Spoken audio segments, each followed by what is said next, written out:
halkani waa kulmiye show daawadayaal qodobada wararka caawa aan idin hayo waxa kamid ah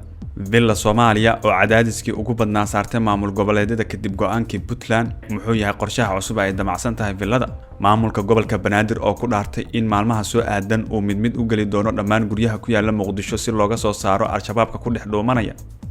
wararkii ugu dambeeyay dagaal qaraar oo ka dhacay duleedka Beledweyne iyo guulo waaweyn oo ay gaareen ciidanka deegaanka ee Hiiraan markale daawadayaal soo dhawaada daawada fadlan waxaan ka codsanayaa in aad soo follow gareyso muuqaalka noo share garay oo la garay si dad badan u gaaro mahadsanid xog hoose oo la helayo ayaa sheegaysa in Villa Soomaaliya ay cadaadis aad u xoogan ay saartay maamul goboleedyada kala ah Jubbaland Koonfur Galbeed Hirshabelle iyo Galmudug kadib go'aankii dhawaan ka soo baxay maamulka Puntland ila ku dhow Villa Soomaaliya ayaa ii xaqiijiyay in madaxweyne Xasan Sheekh Maxamuud ra'iisul wasaare Xamse iyo wasiirada aadka ugu dhow madaxweynaha la isku raacay in aan wax fursad ah la siin dowlad goboleedyada maadaama laga yaabo inay qaataan go'aan la mid ah kan Puntland madaxweyne Xasan Sheekh ayaa xiriir aad u wanaagsan la sameeyay maamulka Jubbaland gaar ahaan Axmed Madoobe oo isna ah maamul aad u go'aan adag marka laga soo tago maamulka Puntland sababtuna waxa ay tahay hadda inay kala fog yihiin Dani iyo Axmed Madoobe waana fursadda ugu muhiimsan ee ay dowlad goboleedyada ku heshay dowladda federaalka ee uu hogaamiyay madaxweyne Xasan Villa Soomaaliya ayaa maamulada kale u adeegsanaysa Axmed Madoobe oo dhanka kalena kor ka ilaalsanaya kursiga ra'iisul wasaaraha maadaama Xamse ay isku beel yihiin isla markaana isfaham ballaaran uu kala dhaxeeyo xogta waxay tilmaamaysaa in madaxweyne Xasan Sheekh uu awood xoogan siinayo xildhibaanada labada aqal maadaama ay metelaan dowlad goboleedyada bedelkii maamulada ay go'aano soo saari lahaayeen ay markan soo maraan xildhibaanadooda si wixii tabasho ah marka loo xaliyo madaxweyne Xasan ayaa meesha ka saaraya in gabi ahaan boqol lala galo shan siyaasi kuwaas oo jaangooya masiirka ummadan waana sababta keentay in madaxweynaha uu sheego in madaxda dowlad goboleedyada aysan gacan dhaafin xildhibaanadooda ku matala dowladda federaalka Soomaaliya doorkan madaxweyne Xasan ayaa doonaya in uu Villa Soomaaliya hoos keeno dhammaan dowlad goboleedyada si aysan caqabad ugu noqon howlihiisa shaqo wuxuuna wadaa dadaal uu ku dhimayo awoodaha maamuladan walow Puntland ay xeeladan fahantay kadibna ay iska diiday inay saxiixdo heshiiskii Muqdisho falanqeeyaasha siyaasadeed ayaa sheegaya in Soomaaliya xalkeeda uu ku jiro in talada dowladda dhexe looga dambeeyo maamul goboleedyadana ay ka shaqeeyaan horumarinta deegaanka sida dib u dhiska waxbarashada caafimaadka iyo wixii la mid ah haddaba daawade miyay Villa Soomaaliya ka guuleysan doontaa dowlad goboleedyada aragtidaada waa muhiim qaybta hoose commentiga inoogu reeb weli warka habeenimo ee kulmiye show ayaad la socotaan markana aynu eegno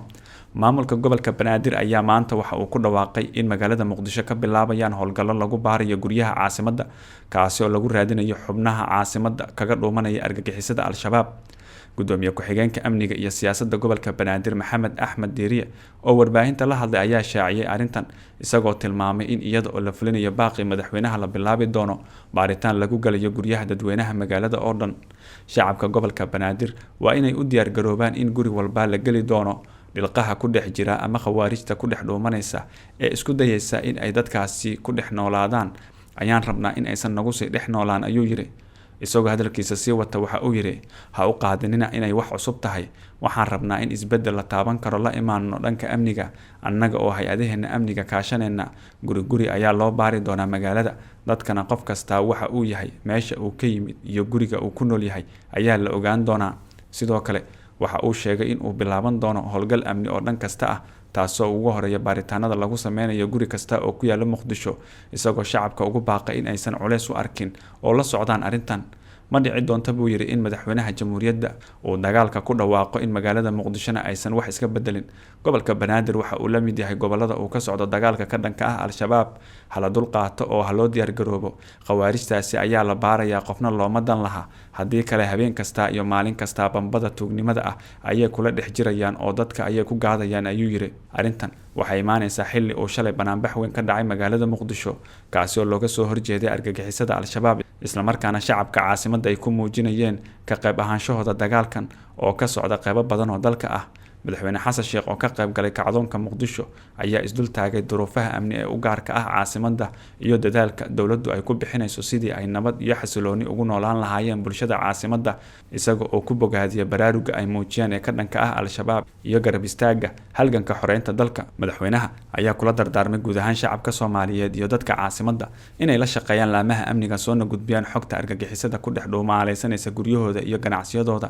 si looga hortago gumaadka iyo falalka arxan darada ah ee al-shabaab ay soo maleegayaan inkastoo muhiim ay tahay in la baaro dhammaan guryaha ku yaala caasimadda Muqdisho. haddana su-aasha meesha taalla waxa ay tahay dowladdu miyay u diyaarisay ciidan akhlaaqdooda iyo asluubtooda diyaarsan oo baara guryaha, maadaama la ogyahay baaritaano hore uga dhacay xaafado ka tirsan Muqdisho in ciidamada ay dadka qaar ula dhaqmayeen si ka baxsan bini'aadanimada, sidoo kalena ay ku kalifayeen dadka inay nacaan dowladda. si kastaba ha ahaatee, madaxweyne xasan sheekh waxaa dowladiisa looga fadhiyaa in caasimadda ay amni ka dhigto iyadoo shacabka aanay wax dhib ah ama culays aysan dareemin, sidoo kalena aysan iska hor imaan shacabka iyo ciidamada. ma kula tahay arrintan daawada inay hirgeli doonto? aragtidaada kommenti ahaan inoogu reeb. ugu dambeynna, haddii aynu eegno dagaal xoogan oo u dhexeeya ciidanka deegaanka ee Hiiraan oo garabsanaya kuwa xoogga dalka iyo Al-Shabaab oo dhinaca ayaa maanta ka dhacay deegaano hoostaga magaalada Beledweyne ee gobolka Hiiraan. dagaalkan ayaa ka bilowday deegaanada Tabantaabo iyo Maxamed Xasan oo dhanka koonfur kaga beegan Beledweyne, waxaana uu yimid kadib markii ciidanka deegaanka ay weerareen maleeshiyaad ka tirsan Al-Shabaab oo isku abaabulaya halkaas. ku dhawaad 3 saac ayuu dagaalka socday,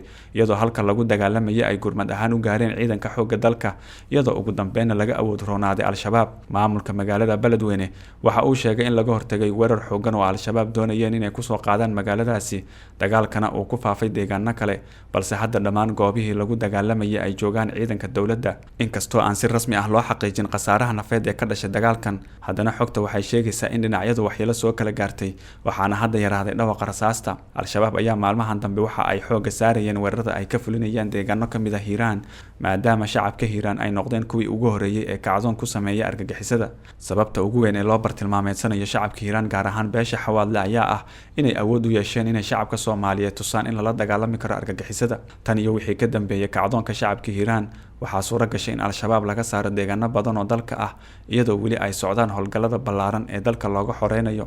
madaxweynaha dowladda federaalka Soomaaliya Xasan Sheekh Maxamuud waxa uu sheegay in dowladiisu ka go'an tahay sidii ay dalka uga xoreyn lahayd argagixisada, isla markaana sanad gudihiisa looga gaari lahaa guulo waaweyn. aragtidaada daawada qaybta hoose kommentiga noogu reeb. warkii habeenimo ee aad ka daawanayseen Kulmiye Show waa naga intaas. warka kan xiga intaan ku kulmayno nabadgelyo. assalaamu calaykum waraxmatullaahi wabarakaatuh.